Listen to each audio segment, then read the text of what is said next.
Morning guys, I got up early, just thought I'd make a couple of videos. I've just made one on Linda Thompson. We were watching a couple of her interviews and just a few little bits out of this book. Very interesting book, guys.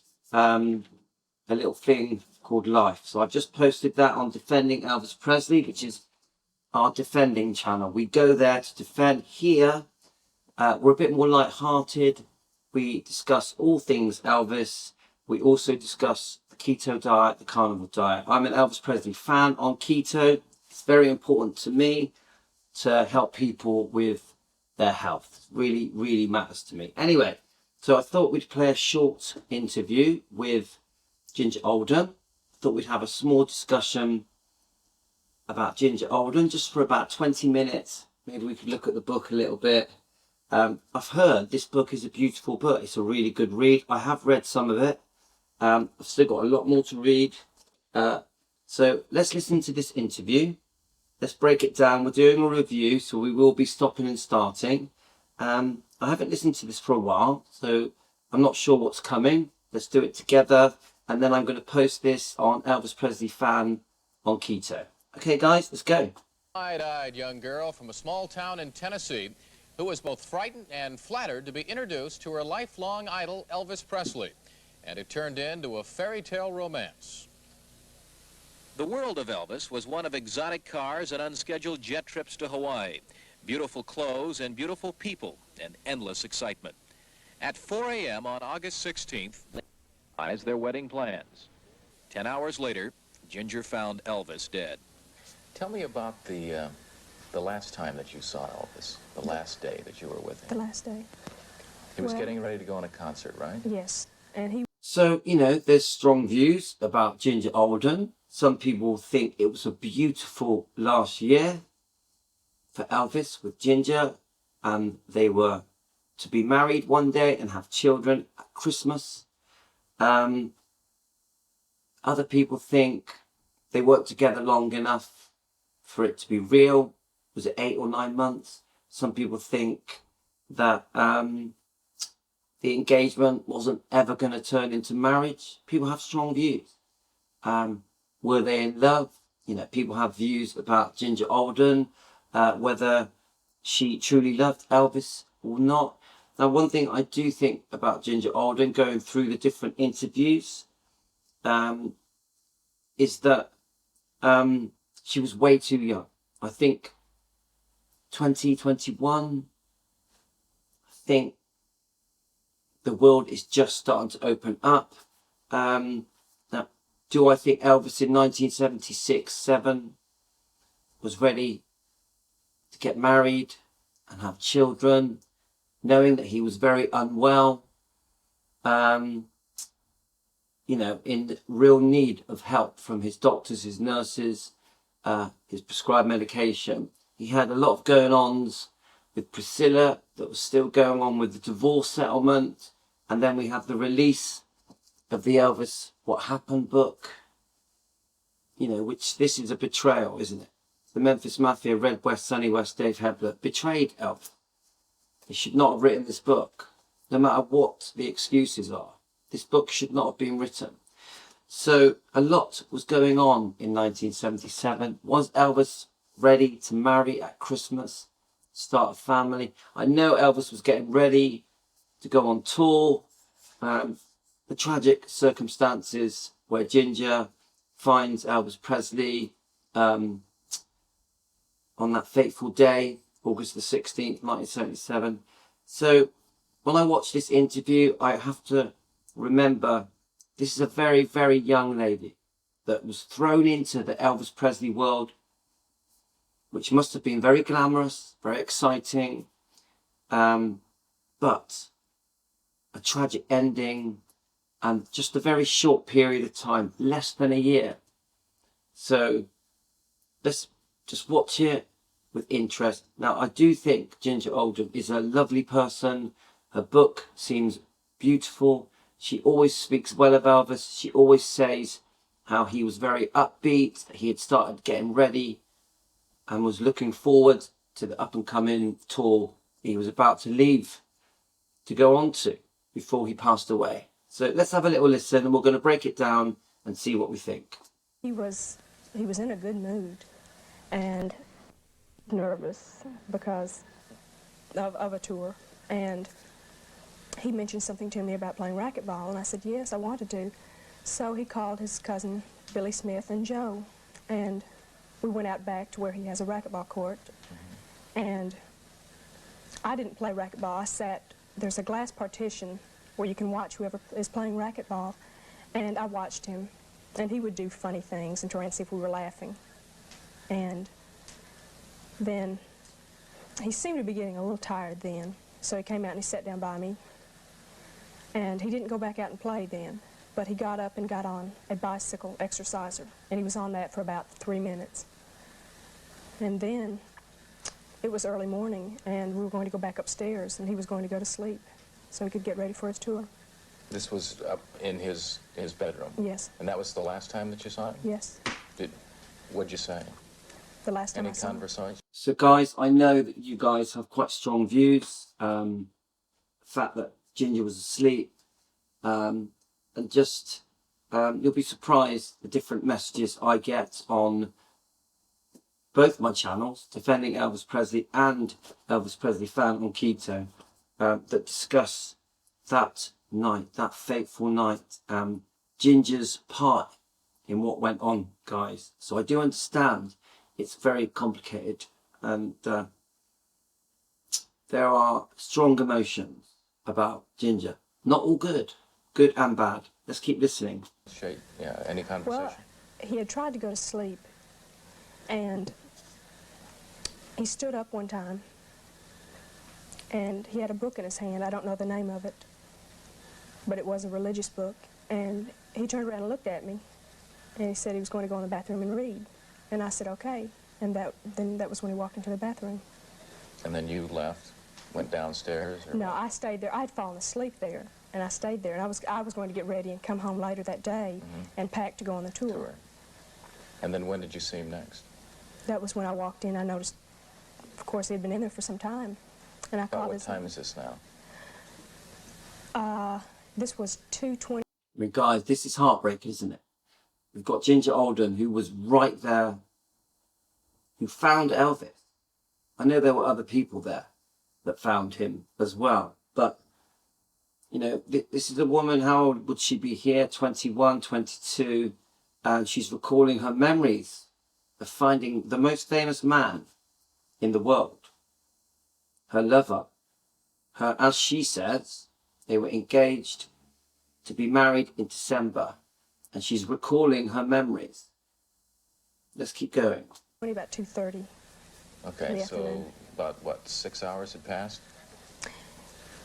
It must have been about 6 hours. And then you went back into the room, and do you remember what you saw? That was when I went to the bathroom, and that was when I found him. I imagine that must have been a shocking experience for you. So sad. Yes, and it was, of course, much worse because he had just been discussing the wedding plans that same morning. So this is where there's a debate, guys. Were they going to get married? Was it a genuine engagement? I would say from the comments I get, it's very 50-50. Some people really believe, oh, this was going to be beautiful. Everything was going to turn out well. They would get married. They would have kids. Some people just think the whole thing is a lie and that they were never going to get married. Elvis didn't want to settle down. There's even talk of another girlfriend. So please leave in the comments what you think, guys. What went on in the house afterwards? Well, A of lot of course. confusion? Oh, yes. It was something so unbelievable. People were all in different rooms praying, and it was just like something that couldn't be happening. How has that affected your life? So, you know, come on. No one could accept or even imagine there was no more Elvis. You know, this moment did shock the world. I think we're still in shock now. I think even now, the Elvis fans around the world can't believe that Elvis died so young, age 42. So there's a bit here, I just noticed there's something written here. It's in Ginger Alden's book. It says, swept away. I was silent as we took off and gazed out my window into the night, my mind racing out of the corner of my eye. I could see that Elvis was watching me. I glanced at him and he quickly turned his head, looking out his window as if wanting me to know that he had been staring at me. Elvis stood up and took a few steps to the rear of the plane. He returned carrying a small, worn black square case. By its handle, placing the case on the table between us, he sat down, opened it, and took out a long necklace made of black plastic beads with a cross at the centre. Lean forward, Ginger, he said gently, and placed the necklace over my head. Thank you, I said. Hold out your wrist and close your eyes, he said then. I felt something slip over my hand. Opening my eyes, I was shocked to see a gold identification bracelet with Elvis written in sparkling diamonds. That's better, he said.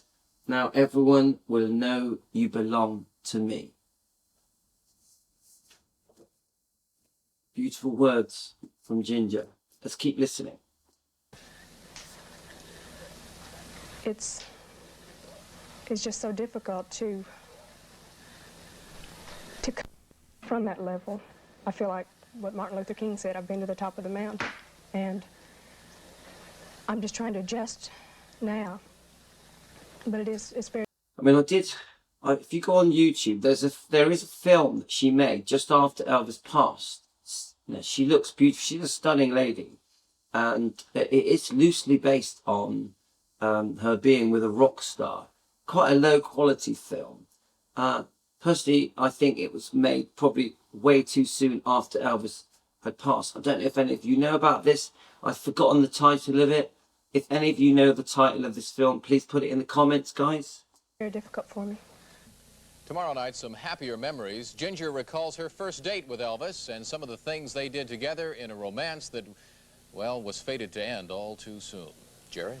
Yes. Coming up next is ready with the third in his series on Elvis Presley and the girl who planned to marry him. Jerry, Ginger Alden, the girl Elvis planned to marry, showed me a photograph of her with Elvis Presley, which she said had not been seen publicly before. It was taken in Hawaii, his favorite place to work or play. She had another unusual photo.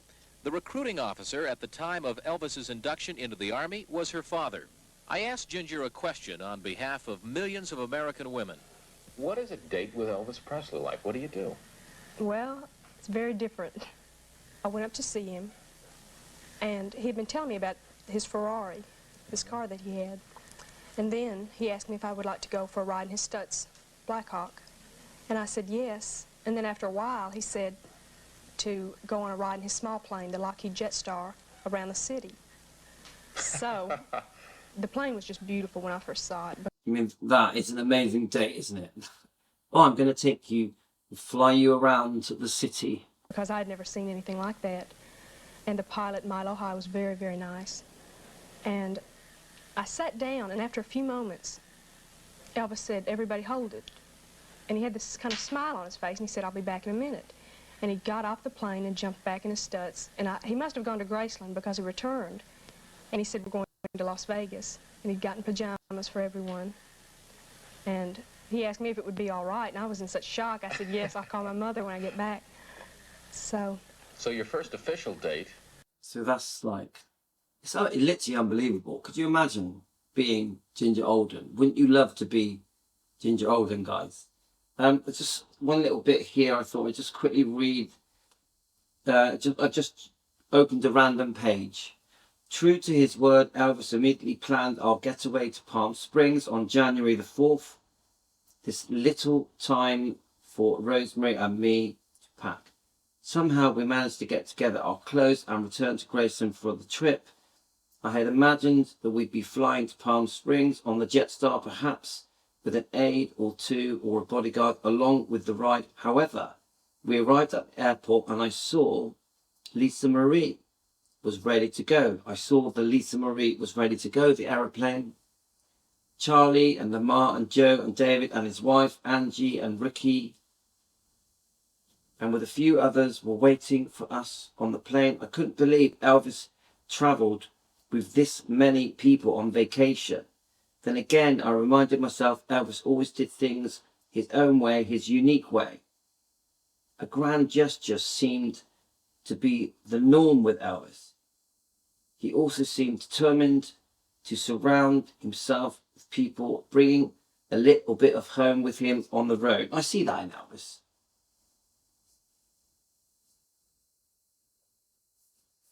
I just Elvis would do things in the spur of the moment, wouldn't he? We landed at Palm Springs Airport. The glitz of Las Vegas was nowhere in sight, only the serene desert and the spectacular mountains in the distance. We exited the plane and the group divided most, going on to the hotel while Elvis, one of his aides, Charlie and Rosemary, and I rode to Elvis' home in Chino Canyon Drive.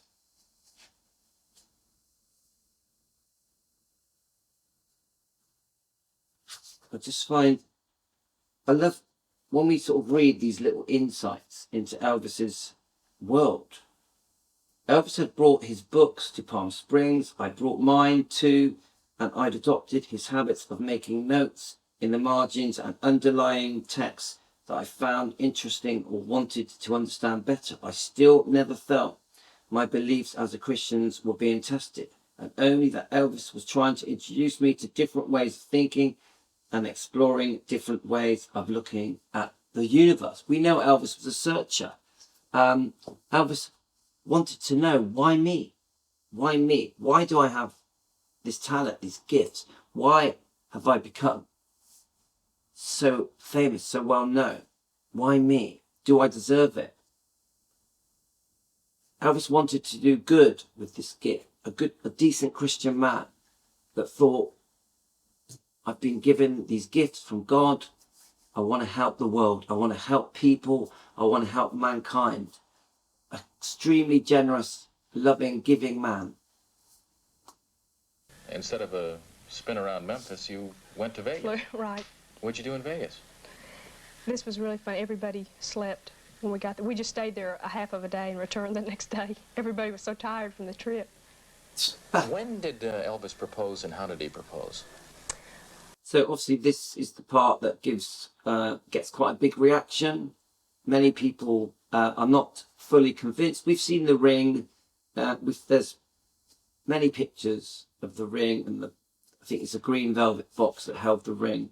Now I do believe this happened, but it's my questioning is, was Elvis intending on actually getting married? This is the big thing, because I've read quite a few different accounts that they weren't that happy, that they weren't getting on. Obviously people have strong views about that Ginger didn't really want to live at Gracelands. Ginger didn't always go away with Elvis. I think there was an argument where she just didn't want to go on certain tours. So you guys put it in the comments what you know, but it's complicated. It was on January the 26th, one afternoon, and I had been up at Graceland, and he had been in the other room. He always had things going on around me that I never knew about, and he took my hand and took me into the lounge area of his bathroom, and I sat down in a black chair, and he got down on his knees, and then he asked me, he just said, I'm asking you, will you marry me? And of course I said yes. It was just, it was also beautiful. And then what were your plans? When were you going to be married? When was the announcement going to be made? He was going to make the announcement when he played here the Saturday night. He was going to have his concert here in Memphis from the stage. And he had been discussing the type of dress. He said that he had had some people working on one in Los Angeles, and that it would have small rosebuds with little gold threads through it. So this is the bit where we do get comments coming in on my channels, Defending Elvis Presley and on Elvis Presley Fan on Keto. I ask you, as the fans, are you fully convinced this is exactly what happened? I don't want to speak badly of Ginger Alden. I think she's lovely. But, you know, this is a very early interview. She's very, very young. Elvis has not long passed. Is everything correct in what she is telling us now? I just ask you that. Please leave it in the comments. And he wanted me to wear glass slippers and a little tiara on my head. And he said, it's got to be the wedding of the century. Tomorrow night, Ginger... And she's right. It would have been the wedding of a century. I'm 50-50, guys. I don't really know what to say. Was they going to get married in December? I don't know. Were they ever to have children? Now, Elvis having children in his 40s, I think was very possible. If he had got better, if he had got the right help to improve his health, I think Elvis would have been a great father and could have, in his 40s, could have had a family, could have had children. He had calmed down, he had settled down a lot. So in his 40s, I think that would have been a great time for him to settle down and have kids. talks about Elvis's reaction. You with Ginger Alden, the girl who planned to marry Elvis Presley before his tragic death. By the way, Chuck, last week's Ginger mother filed a suit against the Presley estate, trying to get it to pay her $40,000 in mortgage money because she said Elvis had promised to do that before he died. Now, you know, this gentleman has just mentioned, this has caused a reaction. This is part of the reason that some Elvis fans are a bit upset with Ginger. So, you know, it's very complicated. He furnished the family with a home and a swimming pool, and now the mother wants it all paid for. Elvis Presley's generosity was well known. He didn't advertise it, but the people who benefited from it did.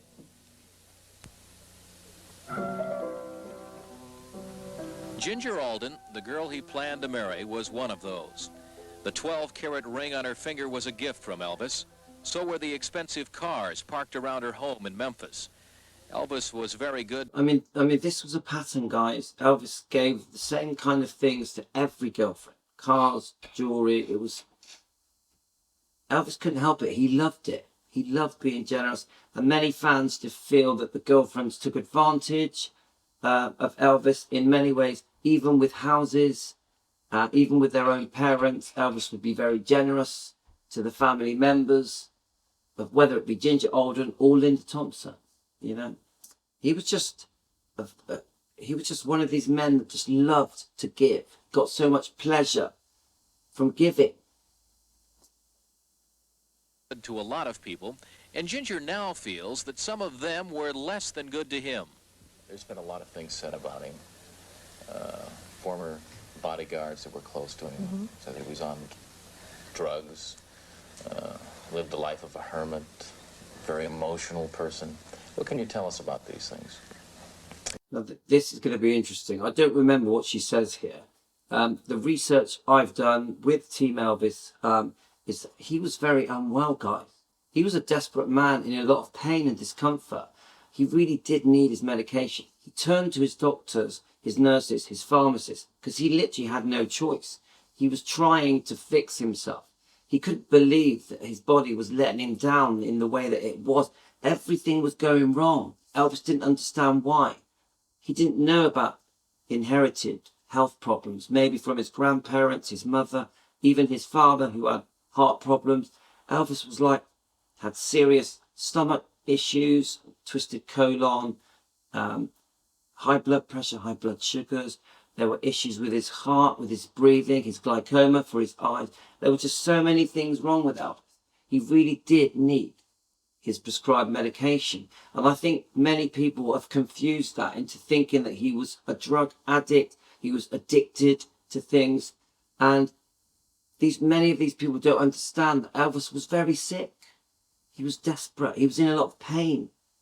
He really did need his medication. Many parts of his body were just not working properly. I feel so sorry that this man had become so sick and felt like he was in an impossible situation where he just couldn't get better. Is there any truth to any of this? No, I never met the 3 bodyguards, so I don't, of course, don't know them, but I can only go by what Elvis told me. And the book did upset him, but before it came out, he told me the only reason that the book was upsetting him was because... Now, I've read parts of this book, and there's no way this book should have been written. Red West, Sunny West, Dave Hepper, they should not have written this book. Anyway, guys, I'm going to come back to a part 2. I hope you've enjoyed this. I'll be back for a part 2. Thanks, guys. Take care. And I'm going to upload this on Elvis Presley Fan on Keto. So we can carry on discussing Ginger Alden. I find it all fascinating. Guys. Please subscribe. Please like. If you like what I'm doing, you can buy us a coffee. You can hit the like button, the subscribe button, or you can become a member. It's just $3 to be a member. I appreciate any support that you guys give the channel. Thanks, guys.